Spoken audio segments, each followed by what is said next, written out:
વંદે માતરમ, જય ગૌ માતા. મિત્રો, આજે ઠંડીનું પ્રમાણ વધારે અને ડ્રાય વાતાવરણ હોય.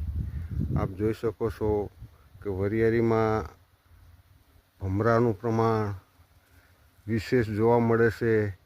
અને જો ઝાકળવાળું વાતાવરણ તો ભમરાની સંખ્યા નહિવત જ હોય છે, જેથી વરિયાળીને ફલીકરણના સમયે ખૂબ જ પ્રતિકૂળ વાતાવરણ બની જાય છે.